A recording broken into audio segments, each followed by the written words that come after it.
Halo Mitra Humas dimanapun Anda berada, kembali lagi bersama saya Muna Aulia dalam program Police in Frame, ngobrol bareng polisi dengan Kalem. Hari ini kita kedatangan tamu spesial, tamu yang cantik-cantik ya, ibu-ibu Polwan, karena ini tentunya dalam rangka HUT Polwan ke-74 Republik Indonesia. Tapi sebelumnya Mitra Humas, kita semua di sini udah vaksin booster atau vaksin ketiga, dan di sini kita ada di ruangan tertutup, jadi kita mohon izin buat lepas masker ya.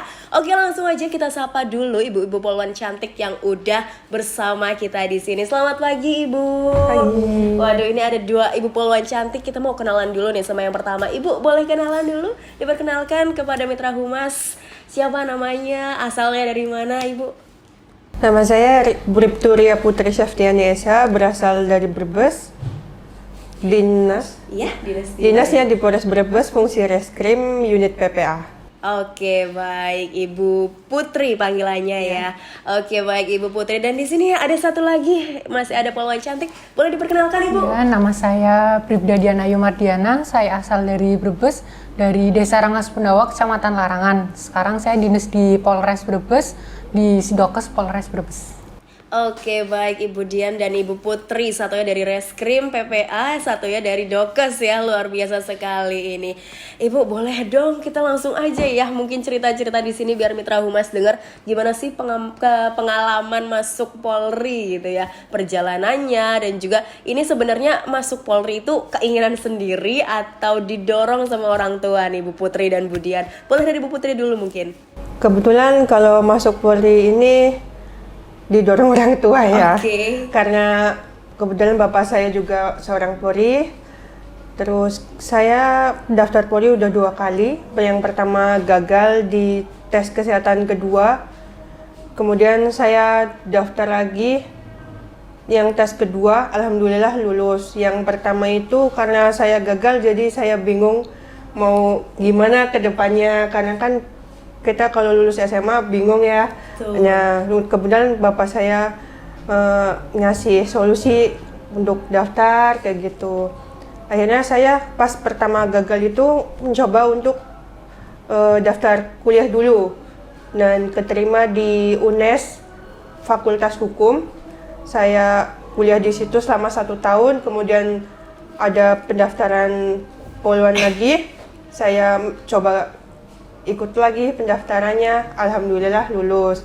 Nah, selama tes itu saya sambil kuliah, jadi waktunya dibagi 2, rada keteteran kayak gitu. Ada kuliah, ada daftar Polwan juga. Kebetulan kan kalau daftar Polwan kan tesnya berturut-turut, jadi ya kuliahnya keteteran, tapi ya alhamdulillah keduanya keterima.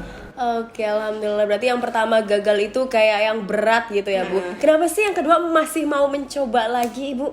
Ya, karena dorongan orang tua juga, karena bingung juga karena kita misalkan kuliah gitu, kita belum tentu kalau lulus kan langsung dapat pekerjaan. Kalau di Polri itu kan kita lulus langsung dapat pekerjaan, dapat gaji juga gitu. Oke, baik, luar biasa sekali Bu Putri. Kalau Ibu Dian sendiri gimana nih Bu pengalamannya? Kalau saya itu baru daftar kemarin.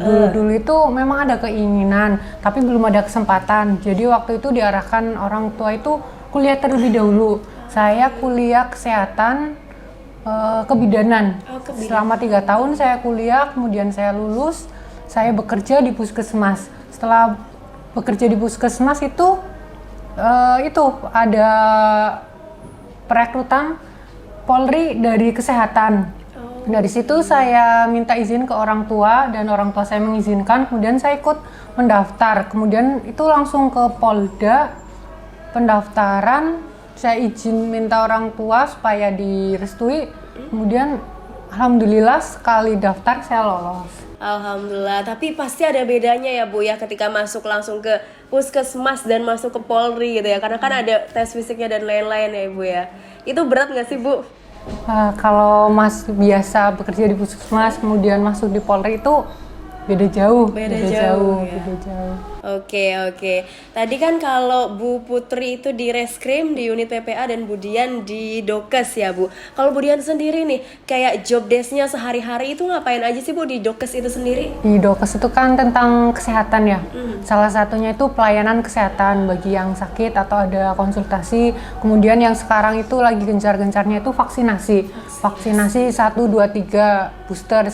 Sehingga tiap hari itu kita pelayanan vaksinasi di poliklinik, kemudian di PT, kemudian di desa-desa. Gitu. Sasarannya juga masih banyak yang belum vaksin, sehingga kita itu gencar-gencar melakukan vaksinasi supaya tercapai. Oke, berarti setiap hari keliling ya Bu ya, luar biasa ini, nggak ada capeknya emang. Jadi di Polri itu juga ada Dokesnya gitu ya, jadi hampir semua unit bidang itu ada. Nah, kalau Bu Putri sendiri yang tadi kan katanya di Reskrim di unit PPA ya Ibu ya, itu di situ job desk-nya apa aja dan nanganin apa aja sih Bu? Kebetulan saya di unit PPA itu unit perlindungan perempuan dan anak. Jadi kami itu menangani KDRT, kekerasan seksual, kekerasan anak sama perempuan. Nah, kebetulan di Brebes ini untuk kekerasan seksualnya itu sangat tinggi. Jadi kita sekarang ini sedang tinggi-tingginya kekerasan seksual. Kita nanganin itu biasanya pencabulan untuk anak-anak kayak gitu kan. KDRT kan karena 2 tahun kemarin itu masa pandemi, mungkin suaminya tidak bekerja, terus kebutuhan pokok semakin tinggi gitu.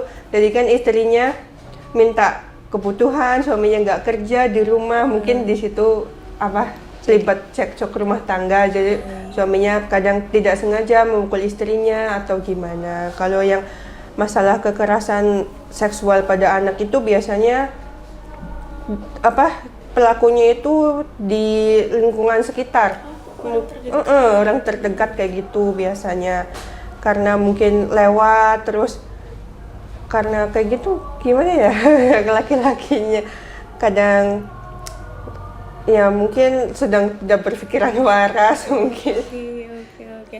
Nah, tingginya angka kekerasan yang tadi ya, baik yang untuk anak-anak maupun perempuan itu, apalagi sekarang tuh saya tuh banyak dengar loh Bu, kayak yang di Brebes itu kan banyak nih ya pemuda-pemudi ABG banyak yang lagi jadi sejoli gitu ya, atau pacaran gitu. Nah, ternyata banyak sekali kekerasan Ibu, kayak ketemuan ternyata berantem, akhirnya kekerasan pakai tangan dan lain-lain, atau bahkan sampai kekerasan seksual. Nah, untuk mencegah itu baik yang pacaran atau yang tadi orang sekitar dan lain-lain, itu gimana sih Bu? Ada kiat-kiatnya nggak Bu? Mungkin dari orang tuanya lebih intens melihat kayak kegiatan anaknya kayak gitu. Kan kayak seperti saya itu kan anaknya dititipin sama mbaknya gitu. Iya. Tapi kita kan tetap ngawasin anaknya kegiatannya di mana, lagi apa. Pokoknya komunikasi dengan anak itu jangan sampai putus. Baik, luar biasa sekali. Kalau Ibu Putri sendiri udah nikah Ibu, izin? Alhamdulillah. Oh, sudah nikah, sudah ada anak ya tadi juga ya. Kalau Ibu Dian sudah menikah? Oh, belum, lagi OTW mau menikah, kita doakan ya, Mitra Humas ya. Nah, Ibu Putri sebagai poluan juga sebagai istri ya, terus ya pokoknya banyak lah ya itu. Gimana sih Bu cara bisa mengimbanginya, karena kadang kan kita nggak munafik ya Bu, di rumah tangga itu juga pasti kadang ada percekcokan dan lain-lain, tetapi juga di sini harus ngurus kayak permasalahan-permasalahan yang lain. Nah, Ibu sendiri sebagai poluan itu gimana sih Bu menyikapi itu sendiri? Di sini lagi pusing, di rumah juga pusing, itu gimana Bu? Kebetulan saya alhamdulillahnya tidak pernah membawa masalah rumah dalam kantor, atau di kantor lagi ada masalah bawa ke rumah, nggak pernah sih Mbak. Cuman karena mungkin saya kerja terus, jadi gimana ya, anak-anaknya saya kan titipin ke Rewang. Saya kebetulan anaknya saya 2, mungkin bebannya tuh kayak kalau anak-anak lagi sakit kayak gitu saya nggak bisa dampingin, saya harus kerja, di kantor juga pekerjaannya mungkin banyak, ada korban-korban yang harus didampingin kita. Terus kebetulan suami saya juga anggota polisi juga, jadi jarang berkumpul sama anak-anak. Paling kalau pas libur ada bapaknya, kita anak-anak main sama bapaknya kayak gitu. Kalau saya lagi libur sama saya kayak gitu. Kalau kita berdua libur mungkin main sama anak-anak juga sih. Paling kalau berat, kalau sedang sakit aja anak-anak yang nggak bisa dampingin gitu. Baik. Berarti lumayan berat ya Ibu ya, sebagai ibu, sebagai istri, dan sebagai poluan seperti itu ya. Tapi Ibu Putri ini tetap luar biasa, tetap profesional, bisa menghadapi dan juga menghandle itu semua. Nah, di ulang tahun ke-74 ini ya, Bu Dian sendiri punya harapan apa sih buat poluan atau buat ya poluan di Polri atau khususnya di Brebes ini? Harapannya poluan di Polres Brebes makin kompak, terus tidak ada pelanggaran. Udah, oke, baik. Kalau dari Ibu Putri sendiri, Ibu? Mungkin kesetaraan gender ya. Oh, kesetaraan. Tidak membeda-bedakan polki atau poluan gitu kan. Biasanya kalau misalkan kita ada penangkapan kayak gitu, poluannya misal udah tengah malam kita udah nggak usah ikut kayak gitu. Mungkin kita bisa kok gitu dilibatkan dalam penangkapan tersebut. Mungkin gitu aja sih, Mbak. Oke, luar biasa sekali dua poluan kita, satunya dari Dokes dan satunya dari unit TPA atau Reskrim ini sendiri. Dan dua-duanya ini adalah seseorang yang luar biasa karena juga bisa membagi antara tugas di rumah dan juga tugas di Polres atau di Polri itu sendiri. Nah pemirsa, semoga poluan Republik Indonesia dan juga khususnya poluan di Kabupaten Brebes ini bisa semakin kompak dan juga jaya, dan juga mereka semua bisa tetap menjalankan tugas-tugasnya sama seperti Polki yang lainnya, karena memang kesetaraan gender itu sangat dibutuhkan. Baik pemirsa, demikianlah Walis in Frame pada podcast kali ini. Jangan lupa untuk menonton semua podcast atau video-video lainnya di channel kita.